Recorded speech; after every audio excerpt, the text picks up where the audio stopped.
are by Daf Yud Bet Amud Aleph, towards the bottom,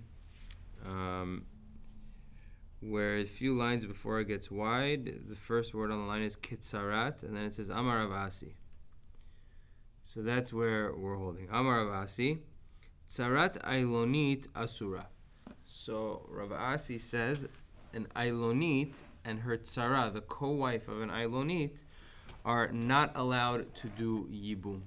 So what is an Ailonit? An Ailonit is somebody who their body does not develop. It's a girl who, as she gets older and she is supposed to be becoming an adult, her body does not develop, and she's not really able to have children. So, Shne'emar, it says in the pasuk, "V'haya ha'bechor asher teled." Prad la'ailonit. It says the bechor that is born, right after the person does yibum, and he has a son, is a child from this wife, from his brother's wife. It's going to be al shem, etc. Al shem the achiv hamet. But the point is that it says asher teled, that is born. So we learn from there prad la'ailonit. It's coming to exclude an ailonit, that she'ena yoledet, that she cannot give birth. Is she born like this with this disease? No. The pasuk says, the pasuk says by Yibum, that when a brother does Yibum and he marries his brother's wife, okay? So it says, "V'haya ha'bechor asher teled yakum al shem achiv hamet." That's the pasuk. That when he does Yibum, the child that is born is going to be like he's going to be a continuation of the lineage of his brother. Okay? So what do you see from this pasuk? That the lady who he's doing Yibum to has to be possible for her to give birth. So an Ailonit, who her body never developed and she's never able to give birth, she never will be able to give birth, so she's excluded from the parsha of Yibum. There's no Yibum by an Ailonit. How they That's this. No, there's simanim of what's considered an Ailonit. If by 20 years old she doesn't have these simanim, then she's an Ailonit. So Mativ Rav, it's some type of condition. So there are simanim to that condition. So that's where Rav Asi is coming from. The tzara of an Ailonit, there is no Yibum and Chalitza. So Mativ Rav Sheshet, Shlosha Achi Nisuin Shalosh Nashim Nochriot. So Rav Sheshet asks on this. He says, one second, let's go to the following case. You have three brothers married to three women, random women, not related to each other. Umet echad mehem. Now one of these brothers dies. V'asaba sheni ma'amar. The second brother does something called ma'amar. What's ma'amar? Ma'amar is kiddushin. It's derabanan. It's kiddushin of yibum. Meaning, as you have three brothers, right? Three brothers and three wives. Okay? One of them dies. So now there's two brothers left. So whoever does bia, the bia, yibum is bia. That's really yibum. There's no midoraita, there's no kiddushin. It's not like marriage that you need to first do kiddushin and you know, kesef or shtar or bia for kiddushin, and then afterwards you do chuppah. It doesn't work like that. By yibum, it's just bia and that's it. But midirabanan, there is a concept of kiddushin that he gives kesef to her for kiddushin. Ma'amar is exactly kiddushin, is it? What? Ma'amar. Ma'amar is exactly what it is. It's kiddushin of the yavam to the yavama. But there's no midoraita, there's really no such thing. There's no stage of kiddushin by yibum, because he's just continuing the lineage of his brother. So the kiddushin of the original brother is being continued by the bia of the second brother. We don't have to go into explaining how it works. Doesn't have kiddushin when it's you. Just bia is bia is that's what we need to know. Bia is real yibum midoraita, but there is a concept of kiddushin which is derabanan. So now this guy did ma'amar. So the second brother did ma'amar v'met, and then he died. So the third brother now, he has one wife coming to him that ma'amar was done to, and also a tzara. So hare'elu choltzot v'lo mityavmot. In this case, there's chalitza, no yibum. Boker tov. Shneemar umet achad mehem Yevama yavo alea. Misha alea zikat Yavam echad velo zikat shnei Yevamin. So we have a pasuk. It says umet echad mehem, that there are brothers around and one of them dies.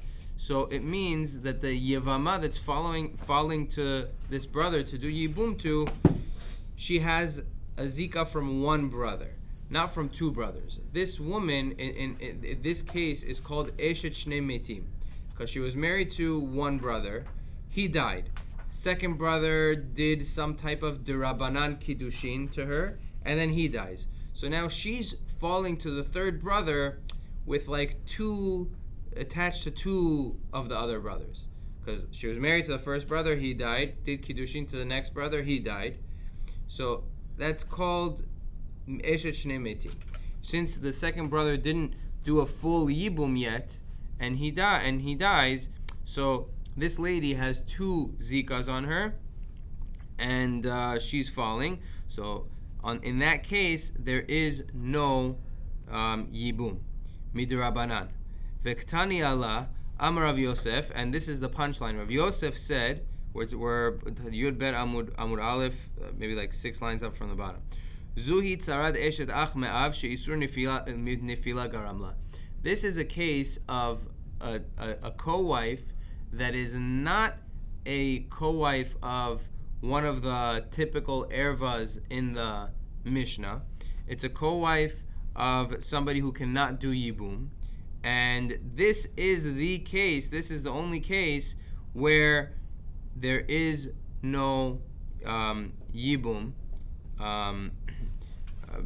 Zohi tzarat eshet ach me'av. She's considered a co-wife of eshet ach me'av. Again, the co-wife of this woman who she fell to yibum. One brother did ma'amar, and then he died. Her co-wife is a co-wife of an eshet ach from the father's side that yibum could not be done to. She'isur nefila garamla. What caused her to become asur is the fact that she fell to yibum and one brother did ma'amar.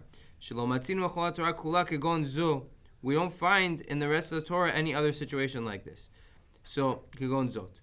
So the Gemara is picking up on the fact that he said zohi lemeute mai. What's this coming to exclude? He says zohi. This is a case of tzarat eshet ach me'av.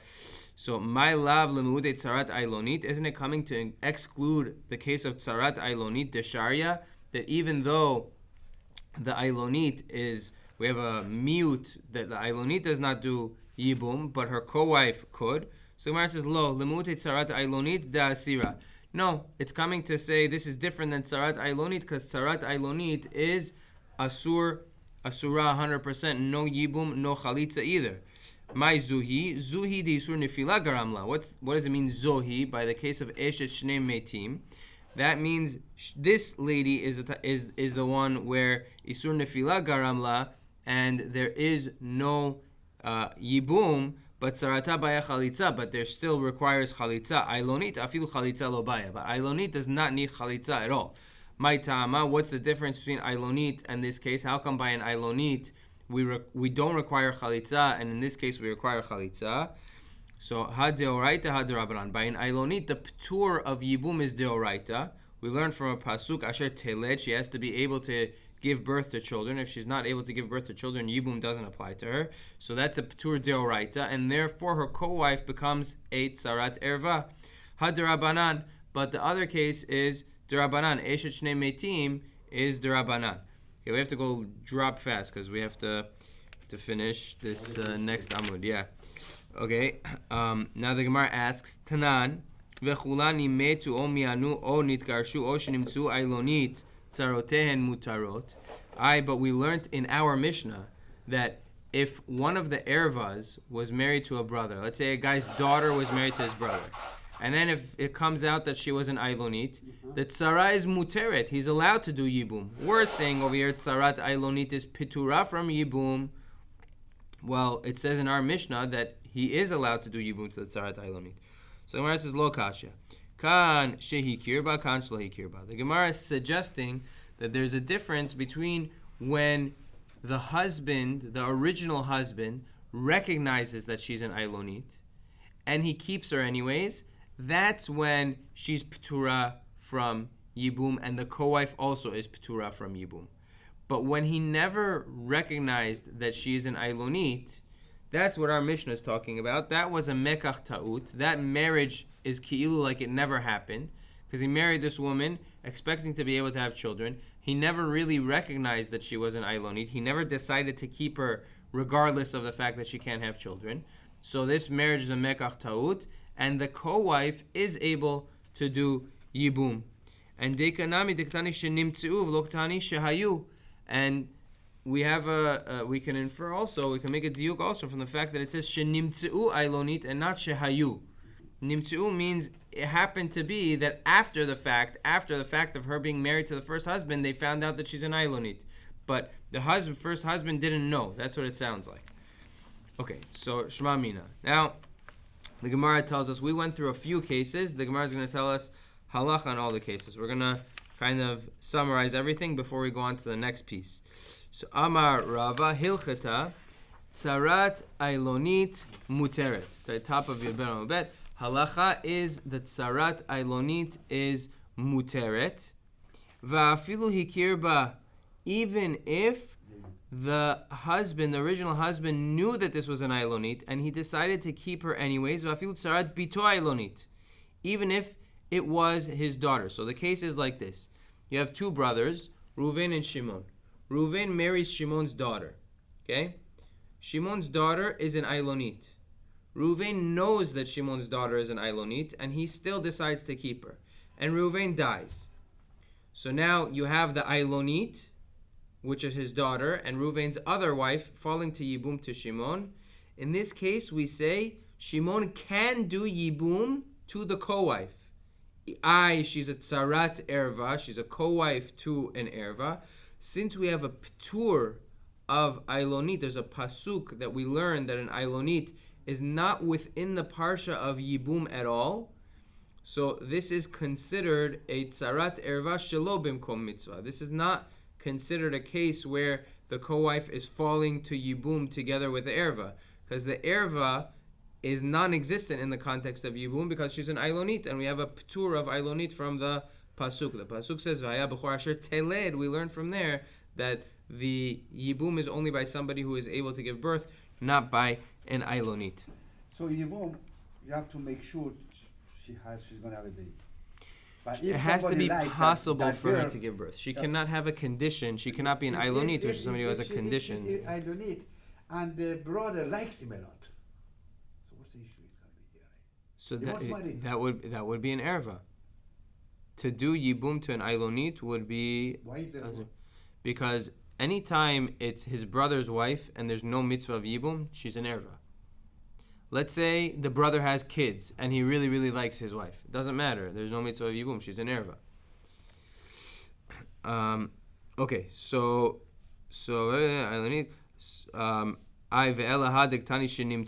but before it said shenimtzu, it sounds like they found out that she was an Ailonit, but they didn't know from beforehand. So tani shehayu. The Gemara says no. The correct way to learn it is shehayu Ailonit, that she was an Ailonit to begin with, and everybody knew about it. Still, her co-wife, you're allowed to do Yibum to the co-wife. Kiyat Ravin Amar Rabbi Yochanan, achat tzarad memayenet, achat tzarad Ailonit, achat tzarad machzir grushato. All of those cases, kulan mutarot. They're all mutarot. Okay, so we're gonna just recap all the cases that we went through. So we started off in the Gemara. First case was tzarat sota. Lahalacha, a lot of these cases didn't come out super clear in the Gemara, but tzarat sota, the co-wife of a sota, if she's a vadai sota, meaning Reuven had two wives, one of them was unfaithful, she was with somebody else, and it's a vadai sota, we have witnesses, right? So in that case, there's no yibum or chalitza to the sota or to the tzara, to the co-wife, because we learned that sota is connected to arayot, because it says tum'ah, we had a limud for that. Fine. If it's a suffix sota, then there is the sota herself, you could do chalitza to her, or to the co-wife, you could do or yibum or chalitza. It's a suffix sota. We're not sure if she did or not. She just went into seclusion with the guy, and there was no substantial information, right? that could. Like safek over here, like safek deoraita. What? They go l'chumra. You don't do it, no. L'chumra. Well, it's a safek deoraita. You're talking about what for the? To marry the co-wife. If you're not vaday on the. Oh, you're saying it's a safek sota, and it would be a patur der. I hear. But the din is that the word tum'ah that we're learning it from is only written by a vaday sota. So, but not by a safek sota specifically. Okay, the next case we spoke about was machzir grushato. Somebody divorced his wife, remarried her, which he's not allowed to do, and then he died. So the machzir grushato, you cannot do yibum to her, only chalitza. Yeah, so you can't do yibum. The brother can't do yibum to her, only chalitza. But to her co-wife, he could do or yibum or chalitza. Next case we had was tsarat mema'enet. The girl who is a ketana and she just walks out on the marriage. She does miyun to the yavam. She says to the yavam, like, I'm out, which she's allowed to do because she's a ketana who only had kedushin derabanan because her father didn't have the right to be mekadesh her for whatever reason. So the co-wife is allowed to do. The co-wife is, if she did miyun to the original husband, then that marriage was nothing, and the co-wife is allowed to do yibum, even if she was a tzarat erva. But if she fell to yibum, then the co-wife is not allowed to do yibum, only chalitza. Okay, and then tzarat ailonit, we have here that she is the co-wife of the ailonit is muteret. Okay, next piece of Gemara. So this is actually going on the last part of the Mishnah. The last part of the Mishnah. Okay, let's go. So it says Tani Rav Beba Kameh de Rav Nachman. So this is a very, very, very famous, very important halacha Gemara in halacha. A lot of tshuvas, a lot of machlokah rishonim, different shitot. So Tani Rav Beba Kameh de Rav Nachman. So Rav Beba learned in front of Rav Nachman. He taught him the following: Shalosh nashim mishamshot b'moch. There's 3 ladies that are able to use a moch. What's a moch? It's like some type of cloth that they put inside of themselves so that they don't get pregnant. They stick some type of cloth inside so that when there's bia, when the man is mazriya, the zera goes on the cloth and it doesn't go inside of her and she won't become pregnant. It's IUD, pretty much. What? It's no, it's not an IUD. It's cloth. It's even different than the diaphragm, the poskim talk. No, nowadays nobody uses such a thing. But that was a form of birth control back then. They used a moch. So who are these 3 ladies that are allowed to use it? Ktana meuberet umenika. A ktana, a meuberet, a pregnant woman, and menika, a nursing woman. So why? Each of these women, there's a danger for her to get pregnant. Ktana, shema tita'aber v'shema tamut. By a ktana, maybe she'll become pregnant and maybe she'll die. Because her body is not able to handle pregnancy and it's dangerous for her. Meuberet, a pregnant woman, shema ta'ase ubara sandal. Maybe her child will become deformed. Rashi, Tosfot have a machlok exactly what this means. Tosfot says maybe she's pregnant with twins and the zera could cause some deformation or something. At this stage, they said it's good. Okay, they different stages of pregnancy have different things. Okay, menika, a nursing woman, right? So for her, it's dangerous to become pregnant. Shema tigmol bena. Maybe she'll have to stop nursing her child if she becomes pregnant. Yevamot, and then the child is gonna die because back then there was no formula. There's no other form of feeding the child. So these are the 3 women that it's dangerous for them. It's a sakana for them to become pregnant. They were worried there's some type of sakana of becoming pregnant. So for them, they're allowed to use a moch. Ve'zoi ktana, what's considered a ktana that it's dangerous for her to become pregnant? I mean, bad yud aleph shana ve'yom echad ad yud bet shana ve'yom echad, from 11 to 12. Pachot mikan ve'yoter al kan mishameshet kedarka ve'holechet. Less than that and more than that, meaning if she's 10 years old, she's not going to there's no danger of her becoming pregnant, so she's not allowed to use a moch. She can't get pregnant, right? And after that, her body's able to handle it, so it's fine. The only time that there's a sakana is during that window. Divrei Rabbi Meir. This is all the opinion of Rabbi Meir. וחכמים אומרים, חכמים say, אחת זו ואחת זו משמשת כדרכה והולכת, ומן השמיים ירחמו. Chachamim say that even though there is some potential sakanat nefashot, but it's a very distant sakana, and a different distant chashash, and therefore there's no heter of mishamesh b'moch, of using a moch, and to make sure that she doesn't become pregnant. And Hashem will be merachem. Don't worry about it. Mishum shneimar shomer p'taim Hashem. The pasuk says shomer p'taim Hashem. Hashem is guarding the foolish, meaning you don't have to make a cheshbon on that. So let's. There's a lot like this Gemara is. There's a tremendous amount of machlok at Rashi, Tosfot. Is Rabbi Meir saying you're allowed to, and Chachamim saying you're not allowed to? Is Rabbi Meir saying you have to because this is sakana? Chachamim say you don't have to, but you could. What's the moch exactly? Is it a moch that is going in before tashmish? That's the way Rashi learns. Tosfot learns it's a moch that it's some cloth that's being put in after tashmish, but before tashmish there's no heter. A lot of machlokei rishonim is sheet of the Ramban and the Ritva. A lot to get into, which we don't have time for right now. So let's try to. I want to try to get to the 2 dots on the top of the next page. The point that we brought this for is a ktana. So we said over here that a ktana can become pregnant. We said she might become pregnant and she might die. So from that age of 11, she can become pregnant. That's what we're saying. Now we said in our Mishnah that a ktana cannot become pregnant. Where did we say that in our Mishnah? We said that there's a case of miyun, of a ktana being married, walking out. So we said the ktana cannot be, you can't have such a case by mother-in-law.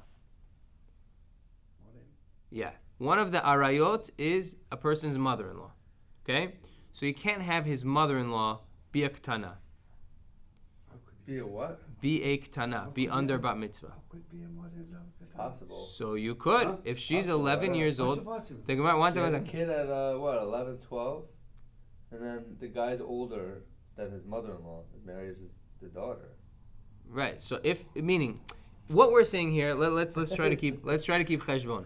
Technically, it's possible for it to happen because we're saying over here, Shema titaber, maybe she'll become pregnant and maybe she'll die. That means that maybe she'll become pregnant and she won't die.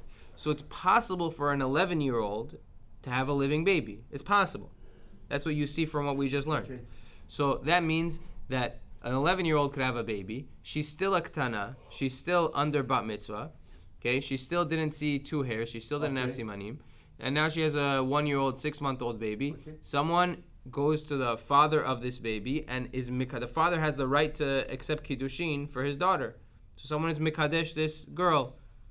He says, listen, I'm giving you kesef kiddushin right now. In 5-6 years when I want to reserve her now. You mekadesh the baby? Yeah. You could. What do you mean you could? The father has the Kiddushin, right. infant. The father has the right. Kiddushin is not what you think. Kiddushin just means just like You're reserving. You're reserving her that There's she's going to be an Eish. I know. There's no bia. There's none of that. You don't go It's to just somebody else. Okay, I'm going to kiddush this 2-month-old baby. Well, nowadays you don't see it. yeah. Now you know that, but the guy wanted to reserve. This is a good Maybe family. This is a good short-term babies, yichus. yeah. This is whatever, and he wanted to Some reserve. countries they take the Muslim countries they take them early. My mother all of a sudden got married when she was 10 years old, 11 years old. That's a lot of people. Okay, in so Iran, imagine 200 years in before Iran, that. 7 years old, 6 years old they got married. So But imagine- nobody's going to get kiddushin for 2 months old. Imagine 200 years before. Okay, the let's go further. Okay, We let's go have further. 5 minutes to try to finish. So says the Gemara, Midika Amar Shema titaber v'Shema tamut. From the fact that it says perhaps she'll become pregnant and maybe Wow. she'll die. Mechlal dika ketana demiabra velometa. It sounds like there's a ketana that she can become pregnant and won't die. Meaning it's a chance. Maybe she'll die, maybe not. So it sounds like she won't die and she could have a baby. So imken matzino chamoto mema'enet. So if that's the case, you can have a mother-in-law who's still a ketana, because she had a baby and she's still a ketana. Vetnan, and we learned in our Mishnah, Iyata yochol lomar b'chamotoveim chamiv shenimtzu ailonit o shemianu We said in our Mishnah that you cannot have a case of miyun of a mother-in-law, that a mother-in-law is a ketana who's married. But it sounds like from here that it's technically possible. So Ema, the Gemara says, I have an easy fix. Ema shema titaber vetamut. No. Actually, let's say that a ketana cannot have a living baby, and when it's not she might have a baby and she might die, it's she might have a baby and certainly die. Shema titaber vetamut. Maybe she'll have a baby and she'll for sure die. And that fits into what Rabbah teaches. Dama Rabbah bar Levi gvul yesh la kodem hazman hazeh. There's a certain boundary before a certain time, before 11 years old. Ena mita'aberet. She won't become pregnant at all. Kol ikar.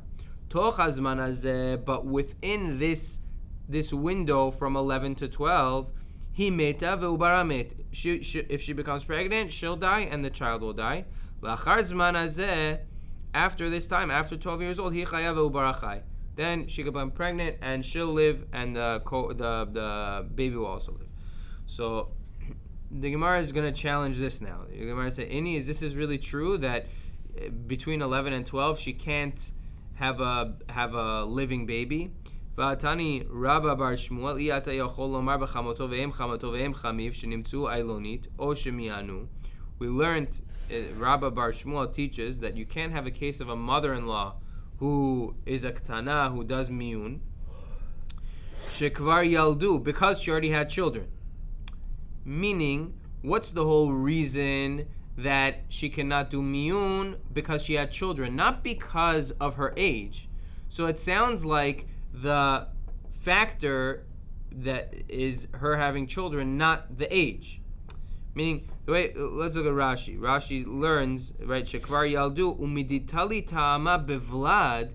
It says the reason that she cannot be a mimayenet is because she already had a child. Michlad ktanahi. Sounds like she's still a ktana. Age is not what makes it that she can't do miyun, right? Meaning she's still a ktana. It's just once she has a child, dilav ktanahi. Litni shekvar gadlu. It could have said shekvar gadlu. She's.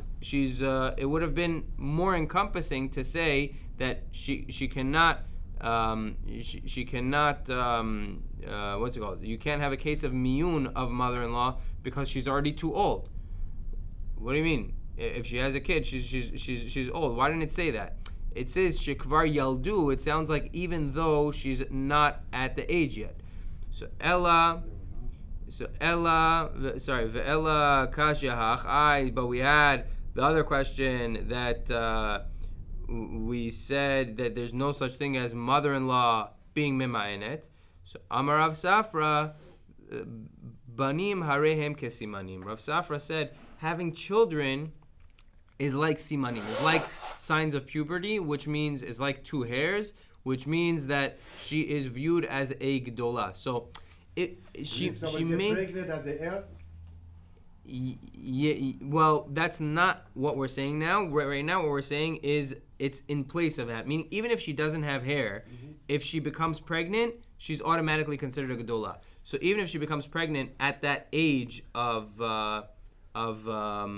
what's it called? Before 12 years old, it's like having shtei sa'arot. She's already considered a gedola. V'damri banim adif yemi simanim. Some say having children is even more than simanim. It's even more than two hairs. Now, lamai nafkamina. What's the difference if it's like simanim or if it's better than simanim? Da'afilu Rabbi Yehuda damar achi yireh shachor bebanim modeh.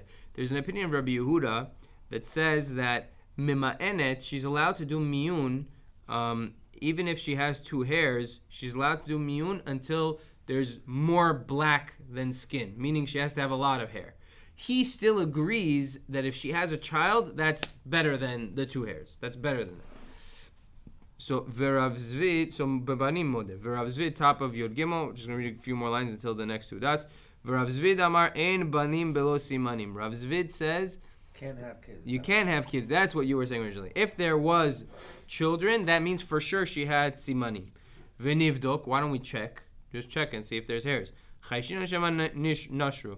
We're worried maybe the hairs fell out. So the Gemara says, okay, Hani Chalman Amar Choshishin. Okay, fine. That makes sense if you hold that we're worried that it fell out. Elaman damar ein choshishin, but according to the opinion that ein choshishin, we're not worried that the hairs fell out. Ma'ika lememar. So the Gemara says, Afilu man damar ein choshishin mishum tsar leida chayshinan. Even according to the opinion that says we're not worried about the hairs falling out, but when it comes to a woman who gave birth, because of the pain of giving birth, it's possible in that scenario that the hairs fell out. So even somebody who's generally not choshesh, but in this situation, they are choshesh. Okay, so we covered a lot today. Maybe tomorrow we'll have more time to talk about the girl at the baby, at Patan.